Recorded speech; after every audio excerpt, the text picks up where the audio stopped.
The 12 Dancing Princesses. From Grimm's Fairy Tales, by Jacob and Wilhelm Grimm. Translated by Edgar Taylor and Marion Edwards. This recording is in the public domain. Read by Bob Neufeld. There was a king who had 12 beautiful daughters. They slept in 12 beds, all in one room, and when they went to bed the doors were shut and locked up. But every morning their shoes were found to be quite worn through, as if they had been danced in all night, and yet nobody could find out how it happened, or where they had been. Then the king made it known to all the land that if any person could discover the secret, and find out where it was that the princesses danced in the night, he should have the one he liked best for his wife, and should be king after his death. But whoever tried, and did not succeed, after 3 days and nights, should be put to death. A king's son soon came. He was well entertained, and in the evening was taken to the chamber next to the one where the princesses lay in their 12 beds. There he was to sit and watch while they went to dance, and in order that nothing might pass without his hearing it, the door of his chamber was left open. But the king's son soon fell asleep, and when he awoke in the morning he found that the princesses had all been dancing, for the soles of their shoes were full of holes. The same thing happened on the 2nd and 3rd night, so the king ordered his head to be cut off. After him came several others, but they had all the same luck, and all lost their lives in the same manner. Now it chanced that an old soldier, who had been wounded in battle and could fight no longer, passed through the country where this king reigned, and as he was travelling through a wood, he met an old woman who asked him where he was going. "I hardly know where I am going, and what I had better do," said the soldier, "but I think I should like very well to find out where it is that the princesses dance, and then in time I might be a king." "Well," said the old dame, "that is no very hard task. Only take care not to drink any of the wine which one of the princesses will bring to you in the evening, and as soon as she leaves you, pretend to be fast asleep." Then she gave him a cloak, and said, "As soon as you put that on you will become invisible, and you will then be able to follow the princesses wherever they go." When the soldier heard all this good counsel, he determined to try his luck. So he went to the king, and said he was willing to undertake the task. He was as well received as the others had been, and the king ordered fine royal robes to be given him, and when the evening came he was led to the outer chamber. Just as he was going to lie down, the eldest of the princesses brought him a cup of wine, but the soldier threw it away secretly, taking care not to drink a drop. Then he laid himself down on his bed, and in a little while began to snore very loud, as if he was fast asleep. When the 12 princesses heard this, they laughed heartily, and the eldest said, "This fellow too might have done a wiser thing than lose his life in this way." Then they rose up, and opened their drawers and boxes, and took out all their fine clothes, and dressed themselves at the glass, and skipped about as if they were eager to begin dancing. But the youngest said, "I don't know how it is, while you are so happy, I feel very uneasy. I am sure some mischance will befall us." "You simpleton," said the eldest, "you are always afraid. Have you forgotten how many kings' sons have already watched in vain? And as for this soldier, even if I had not given him his sleeping draught, he would have slept soundly enough." When they were all ready, they went and looked at the soldier. But he snored on, and did not stir hand or foot, so they thought they were quite safe, and the eldest went up to her own bed, and clapped her hands, and the bed sank into the floor, and a trap-door flew open. The soldier saw them going down through the trap-door one after another, the eldest leading the way, and thinking he had no time to lose, he jumped up, put on the cloak which the old woman had given him, and followed them.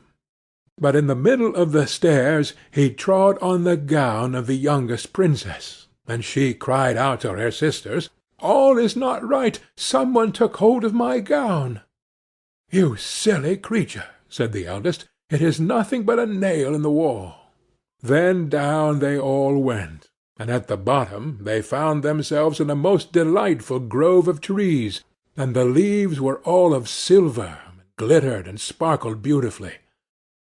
The soldier wished to take away some token of the place, so he broke off a little branch, and there came a loud noise from the tree. Then the youngest daughter said again, "I am sure all is not right. Did you not hear that noise? That never happened before." But the eldest said, "It is only our princess who are shouting for joy at our approach." Then they came to another grove of trees, where all the leaves were gold, and afterwards to a third, where the leaves were all glittering diamonds. And the soldier broke a branch from each, and every time there was a loud noise, which made the youngest sister tremble with fear. But the eldest still said it was only the princes who were crying for joy. So they went on, till they came to a great lake, and at the side of the lake there lay 12 little boats with 12 handsome princes in them, who seemed to be waiting there for the princesses. One of the princesses went into each boat, and the soldier stepped into the same boat with the youngest. As they were rowing over the lake, the prince who was in the boat with the youngest princess and the soldier said, "I do not know why it is, but though I am rowing with all my might, we do not get on so fast as usual, and I am quite tired.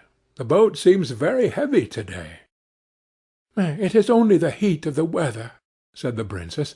"I feel it very warm too."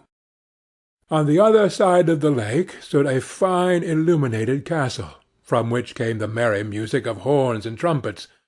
There they all landed, and went into the castle, and each prince danced with his princess, and the soldier, who was all the time invisible, danced with them too, and when any of the princesses had a cup of wine set by her, he drank it all up, so that when she put her cup to her mouth it was empty.